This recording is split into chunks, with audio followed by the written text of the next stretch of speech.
Actually school of life से पहले मैंने अविनाश अरुण सुना था क्योंकि मुझे पता था कि ये प्रोजेक्ट को हेल्प कर रहे हैं।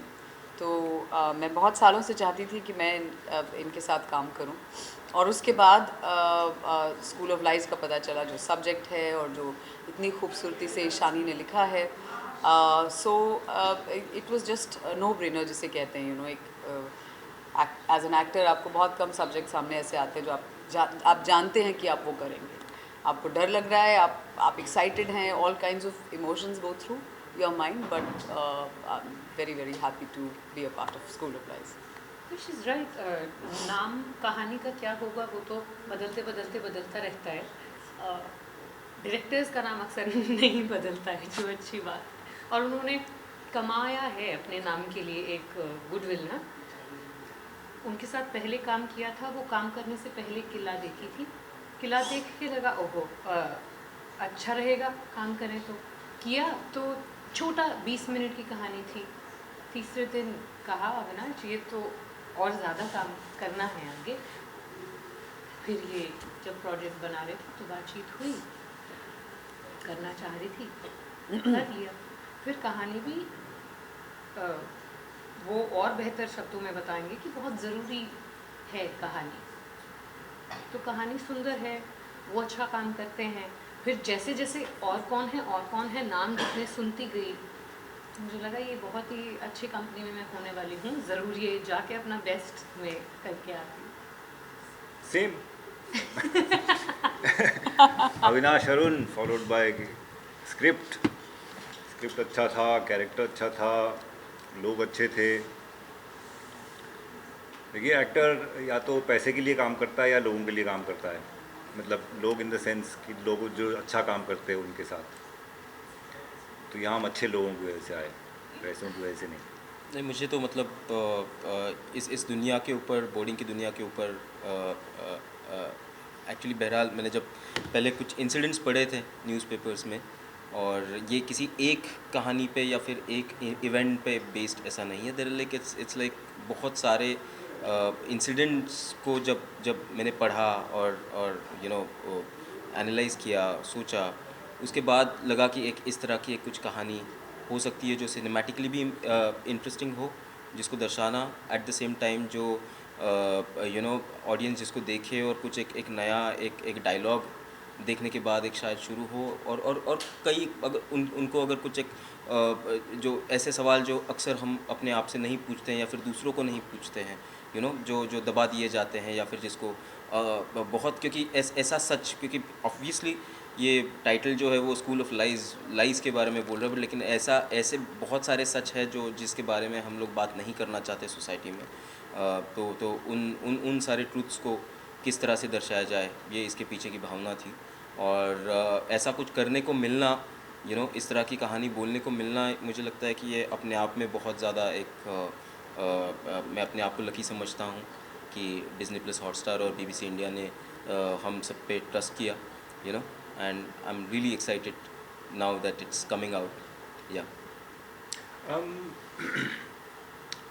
मैं भी ऑल बॉय स्कूल में गया था, जैसा कि ये स्कूल ऑफ लाइफ का है। लेकिन मैं बोर्डिंग में नहीं था। इनफैक्ट मैं स्कूल से 2 मिनट की दूरी पर रहता था। और मुझे याद है मैं लंच ब्रेक के लिए, हमारे पास एक लंच पास होता था जिस पर लंच टाइम पे मैं घर जाके खाना खाता था। सो हाँ, मतलब स्कूल का टाइम ऐसा है, आई थिंक अडल्टहुड में आने के बाद आपको कॉलेज ज़्यादा इन्फ्लुएंसिंग लगता है, लेकिन स्कूल में एक इनोसेंस होती है, वही एक चीज़ है। देखिए, क्योंकि इंसान उस वक्त अपनी ज़िंदगी को एनालाइज नहीं कर पाता। उस वक्त हम बस we are going through it, we are just living our life day to day. ठोकर खा रहे हैं, मार पड़ रही है, ये हो रहा है, फेल हो रहे हैं, पास हो रहे हैं, but we are going through it. It's only when you look back is that you are able to, आप उस पर लेबल लगा सकते हैं कि इस वक्त शायद मेरी जहनीत, मेरा मेंटल स्टेट ये था। तो ये बहुत ही इंटरेस्टिंग एक फेज़ होता है इंसान की ज़िंदगी में, जिसको आप सिर्फ पीछे देखते हुए आप कर सकते हैं एनालाइज। जब आप जा रहे हो उसके थ्रू, तब आपको बहुत बहुत कम पता होता है उसके बारे में। और ये बहुत ही that's what makes it interesting and mysterious, and that's, I guess, that's the connection with the show that makes it mysterious and intriguing and interesting as well. I guess मुझे लगता है कि मतलब एनालाइज जो स्टूडेंट स्कूल लाइफ को किया जाता है वो सिर्फ मार्कशीट के पन्नों के ऊपर किया जाता है अक्सर, और वो एक दिन की बात होती है और वो सिर्फ वो उस क्षण की बात होती है, और वो एक पर्टिकुलर सब्जेक्ट्स की बात होती है। वो मार्क मतलब आपने क्या लिखा वो अलग चीज़ है, लेकिन जो आप ज़िंदगी में क्या चल रहा है, बच्चे किस दौर में से गुजर रहे हैं, और मतलब मैं खुद कहाँ से गुजरा हूँ। मुझे नहीं लगता कि ऐसी कोई मार्कशीट तो छोड़ दो, लेकिन मुझे कभी किसी ने बात की मेरे साथ कि क्या हो रहा है तेरे साथ, क्या लग रहा है तुझे, सब एक ही सवाल पूछते कि बड़ा होकर क्या बनेगा, या फिर कौन सा सब्जेक्ट पसंद है, या फिर क्या है। लेकिन कौन मेरे साथ मेरी इनसिक्योरिटीज़ को लेके, या फिर मुझे क्या मतलब, क्योंकि उस उम्र में अगर एक इस तरह की बातें अगर, और मैं ये नहीं कहता हूँ कि वो बिल्कुल ही नहीं होता है, लेकिन कभी मतलब most of the times parents are busy, आपके ही हम उम्र बच्चे आपके साथ होते हैं, और उनको ऑब्वियसली इस तरह की मैच्योरिटी है नहीं। वो अपने आप में एक अलग कंपटीशन में लगे हुए होते हैं, किसी बच्चे को अच्छा दिखाना, किसी बच्चे को बुरा दिखाना, या फिर बहुत एक लड़कपन में उलझे हुए होते हैं। लेकिन एक मच्योर एक पर्सपेक्टिव जो एक इंस्टीट्यूशन एक जो देना चाहिए हमारे यहाँ पे, वो अक्सर बहुत कम स्कूलों में होता है। मेरा एजुकेशन सिस्टम के साथ जो मेरा जुड़ाव रहा है वो बहुत बचपन से इसी वजह से रहा है, क्योंकि my father was an educational officer, and I had seen lot of teachers coming at my place and discussing things, and वो सारी चीज़ें चलती थी। और एक वाक़या, बहुत ही इंटरेस्टिंग वाक़या मुझे याद है, जब एक फोर्थ या 7th स्टैंडर्ड में था, और एक स्कॉलरशिप्स की जो एक एग्ज़ाम होती थी, कुछ एक वोकेशनल ट्रेनिंग की या फिर कुछ, आई डोंट नो। तो मैं एग्ज़ाम दे रहा था, तो like one of the teachers came to me with a chit just because I am an officer's son, and like and I was like ये क्या हो रहा है, ये मुझे क्यों, मेरी तरफ क्यों आ रही है ये। और मैं बौखला गया, और मैंने उनसे बहुत बदतमीज़ी से बात की। मैंने मतलब आप क्या कर रहे हैं, आपको समझ में आ रहा है, that like sort of like मुझे बहुत हर्ट किया उस चीज़ ने, कि क्यों, मतलब मैं लिखूं नहीं लिखूं, मुझे जवाब आ रहे हैं नहीं आ रहे हैं, ये अलग बात है, लेकिन मैंने कभी आज तक कभी चीट नहीं किया। और आप बोल रहे हो कि आप ये ले लो, और आप तो ऐसे भी इंसिडेंट्स हुए हैं जो मुझे लगता है कि, लेकिन मुझे बहुत कुछ सिखा दिया उस बात ने, कि कि दुनिया, एक अडल्ट की दुनिया कैसी है, क्या है, किस तरह के। तो मुझे नहीं लगता था कि तो इस तरह की भी चीज़ें होती हैं। और जहाँ तक मुझे लगता है कि एक चाइल्डहुड डिप्रेशन नहीं बोलूँगा, बट लेकिन एक उस सेंसिटिव उम्र में कुछ बच्चे शांत होते हैं, कुछ बच्चे एक्सप्रेसिव होते हैं, और कुछ बच्चे बहुत ही सिक्योर्ड एनवायरनमेंट से आते हैं, कुछ बच्चे बहुत ज़्यादा अनसिक्योर्ड एनवायरनमेंट से भी आते हैं, और एक दूसरे से टकराव उनका उस दौरान होता है।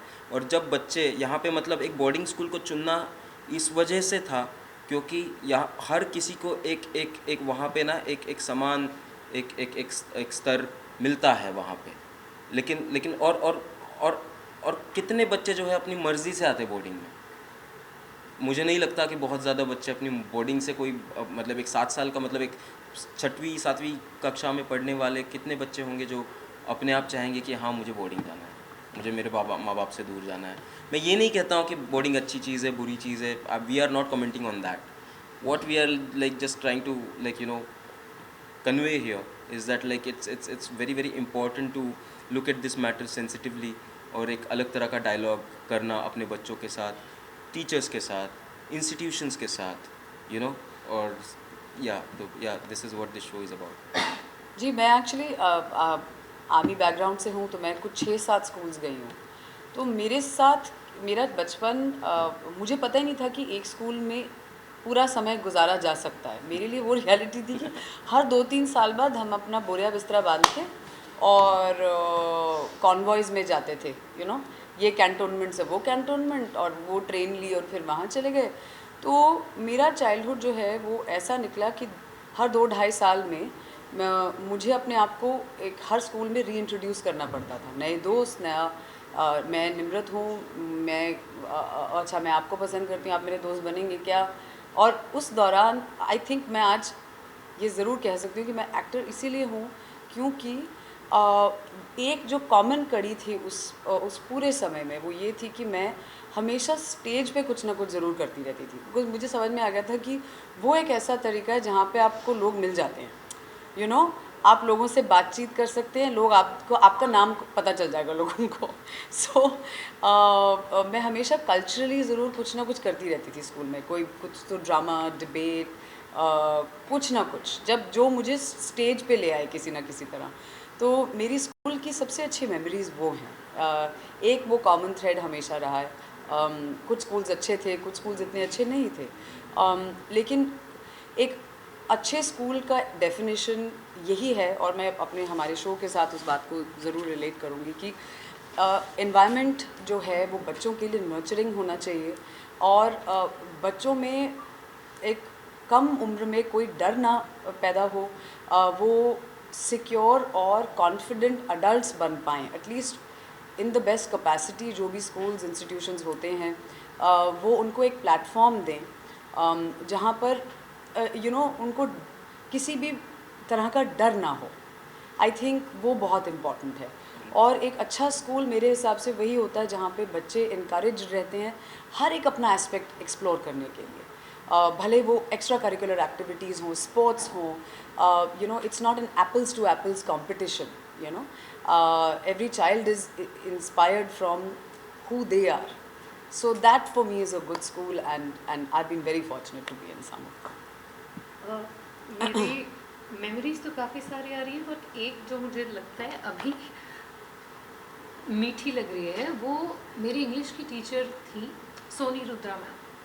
एंड मुझे नहीं लगता कभी मैंने उन्हें थैंक यू कहा होगा, बट अभी कह देती हूँ क्योंकि मैं कोशिश करती थी फर्स्ट आ जाऊँ एकेडमिकली, सेकेंड या थर्ड रह जाती थी, और जैसे हर कंपटीशन में ये जाती थी, मैं जाती थी, फर्स्ट आ गई, सेकेंड आ गई, थर्ड आ गई, कोशिश हो रही है हर जगह जीतने की।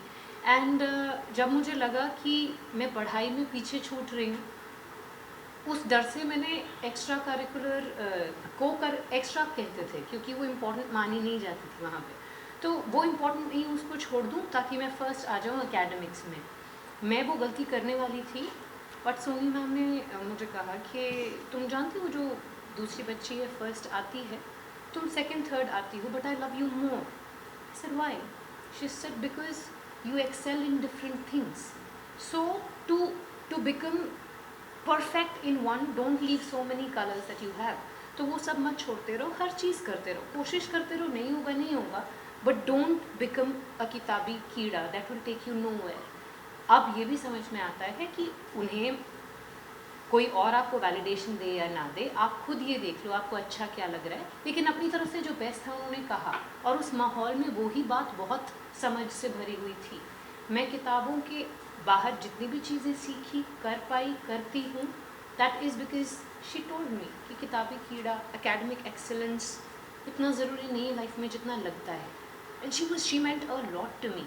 सो what she said, 4th class के बच्चे की लाइफ आगे अलग हो जाती है अगर वो अलग तरह की होती है। तो जैसे वो बार बार कहते आए हैं कि 7 साल तक एक्सपीरियंसेस जो होते हैं ना, 7 साल की उम्र तक के, वो आपको शेप कर देते हैं। उसके बाद उनको बदल पाना, खुद को बदल पाना, बहुत ही करेज के साथ, वो प्रिविलेज कितनों को मिल पाएगी पता नहीं। तो तब तक उन बच्चों का ध्यान रखते हैं हम सारे मिलके। ऑफ कोर्स, मतलब मैं बहुत सारे स्कूलों में पढ़ा हूँ, मैं एक जगह नहीं पढ़ा हूँ, और हमेशा नए नए बच्चों के साथ, सिस्टम्स के साथ, टीचर्स के साथ एडजस्ट, अकोमोडेट करना, बुली भी बहुत बार हुआ हूँ, तो मतलब एक स्कूल में तो मैं मतलब गया, और पहले दिन मेरी इतनी बुलिंग हुई, right in the middle of the term में गया था, और पहले दिन इतना बुली हुआ हूँ। मैं स्कूल मतलब घर गया और मैंने कुछ नहीं खाया पिया, कुछ नहीं, मैंने सिर्फ माँ बाप को बोला मैं स्कूल नहीं जा रहा, मुझे पढ़ना नहीं है, बिल्कुल नहीं पढ़ना। मतलब ये बहुत अच्छा था कि उन्होंने मेरी बात सुनी, and like they shifted just for me to the school, earlier school entire, and फिर मैंने वो टर्म ख़त्म की, and then we had to change, और हम अलग जगह गए। कौन सी क्लास में थे? मैं आई गेस मैं 7th क्लास में था। I Like, guess yeah, Killa was like it was but it वो was based किला on का those bullying of वाला course scene मुझे याद everything आया। everything so it's like तो वो जो होता था तो बुलिंग हो या फिर कुछ ऐसे भी बच्चे मिलते हैं जो आपको मतलब बहुत ज़्यादा कुछ इंस्पायर कर जाते हैं, आपके ही दोस्त ऐसे भी कुछ मिलते हैं। और तो अलग अलग तरह के एक्सपीरियंस है, तो ये किसी एक चीज़ से और एक एक्सपीरियंस से नहीं बना है, ये ऐसे ऐसे बहुत सारे एक्सपीरियंसेस का एक मिल के वो आया है। And at the same time जैसे मैंने बोला कि बोर्डिंग स्कूल मैं पढ़ा नहीं हूँ, लेकिन मुझे हमेशा वो दुनिया जो है वो मुझे बहुत एक आकर्षित करती रही है कि किस तरह का माहौल यहाँ पे होता होगा, किस तरह का डिसिप्लिन यहाँ पे होता होगा, किस तरह की सॉर्ट ऑफ लाइक एक अलग लेवल पे एजुकेशन के लेवल पे एक क्लास इसमें होता होगा, because I have studied in like state board school, like जो होता था मुझे जानना था कि बाबा ये दुनिया किस तरह की होगी। और या तो इस शो के दौरान मुझे वो एक एक्सपीरियंस करने का मौका मिला मुझे। जी मैं काउंसलर का पार्ट प्ले कर रही हूँ। सो मैं ये ज़रूर, मुझे बस इतना ही लगता है कि देखिए सही समय पर सही इंसान का आपकी लाइफ से जुड़ना और आपके कान में वो सही बात पड़ना, वो अब किस्मत की बात होती है। कई बार हमारे बस में नहीं होता कि उस वक्त हमारी हमारे मेंटली हम लोग बिल्कुल ही वो समझ पाएँ कि हमें ये करना है या ये सही है। और जब तक आप किसी की सिचुएशन में नहीं है तब तक आपको नहीं पता चलेगा कि वो किस सर्कमस्टांस में है या किस जद्दोजहद में है, या सही गलत बहुत ही एक वो है, एक बहुत सब्जेक्टिव चीज़ है। और I just hope and wish for every student and every child everywhere that आपको सही समय पर सही गाइडेंस मिले। और एक कई बार आपको बस एक सहारा चाहिए होता है किसी का। अगर आप किसी टफ़ सिचुएशन से निकल रहे हैं, अगर हम लकी हैं तो हमें वो मिल जाता है, नहीं है तो फिर अल्लाह मालिक। और वो अडल्ट्स के साथ भी बहुत होता है, ऐसा नहीं है कि सिर्फ बच्चों के साथ ही होता है। सो आई जस्ट थिंक दैट कभी भी जल्दबाजी में कुछ नहीं करना चाहिए। हमेशा बस याद रखें कि ये समय है, ये निकल जाएगा, और आज जो हो रहा है वो कल नहीं होगा। उतनी बात अगर हम लोग याद रखें तो शायद अपने आप को और अपने आसपास के लोगों को हम बचा सकते हैं। आई गेस सोशल मैसेज मुझे लगता है कि ऑफ कोर्स एक डायलॉग शुरू हो इन सारी चीज़ों के बारे में, क्योंकि मुझे मतलब मैं कौन होता हूँ मैसेज देने वाला। मुझे ऐसा अक्सर लगता है, मुझे सिर्फ मतलब मैं सिर्फ एक ऑब्जर्वेंट नज़र से मैं देखता हूँ दुनिया को कि बाबा इस तरह की दुनिया इर्द गिर्द हमने इकट्ठा मिलके क्रिएट की है और इस तरह की चीज़ें होती है इस दुनिया में। और ये जब आप देखते हो और ऐसा नहीं है कि मतलब हर इंसान मतलब अलग अलग, हमारी लाइफ में वैसी घटनाएं नहीं हो रही है, कुछ और हो रही है, लेकिन किसी की ज़िंदगी में ऐसी घटनाएं हुई है और वो कहानी मतलब फ़िल्म ये माध्यम जो है या शोज़, ये माध्यम इसीलिए है कि हम दूसरी लोगों की कहानियाँ जी पाए, देख पाए, उनसे कुछ सीख पाए, वो एक्सपीरियंस कर पाए। और क्योंकि आप जब देखते हो तो आपको ऐसा लगता है कि ये ज़िंदगी में जी रहा हूँ, और वो जो इंसिडेंट में जब जी रहा हूँ तो अलग मेरे अंदर जो मतलब एक इमोशनली जो कुछ एक सैलाब उठता है, और उस वजह से मुझे जो फीलिंग्स आती है और उस तरह से जो भी परिवर्तन मेरे अंदर घटित हो रहा है वो बहुत, और ये मैं बोल रहा हूँ कि एक फिल्म के एक शो की वजह से एकदम से नहीं बदलता है वो मतलब वो संस्कार जो है मुझे लगता है वो सदियों का है, और एक सदियों का कंडीशनिंग हमारा रहा है सारी चीज़ों का। तो सिनेमा ये एक 100 साल पुराना आर्ट फॉर्म है जो बहुत नया है मुझे लगता है। और उसी 100 साल में बहुत ज़्यादा संस्करण इस मीडियम ने किया है, तो मैं कुछ बदलना या फिर कुछ ये होना मतलब I be an optimist if I say that हर कोई, क्योंकि ये सोसाइटी का ही चित्रण है, तो सोसाइटी का ही एक मिरर है, चित्रण है, और वो हम देखते हैं। और अब मतलब वो वैसी वाली बात है कि मिरर में अपना चेहरा देख के आपको समझ में आ जाता है कि यार मैं खुश हूँ, मैं कैसा हूँ, मैं बुढ़ा हो गया हूँ, मैं जवान हूँ, मैं क्या हूँ, तो वो वैसा है कि अगर वो देखने के बाद जैसे भाव आपके अंदर पैदा होते हैं उसी भाव से अंदर कुछ घटित होता है और आप अपने आप बदलते रहते हो, और लेकिन प्रोसेस बहुत स्लो है। मैसेज 2 जून को डिज़नी प्लस हॉटस्टार पर हमारा शो आ रहा है।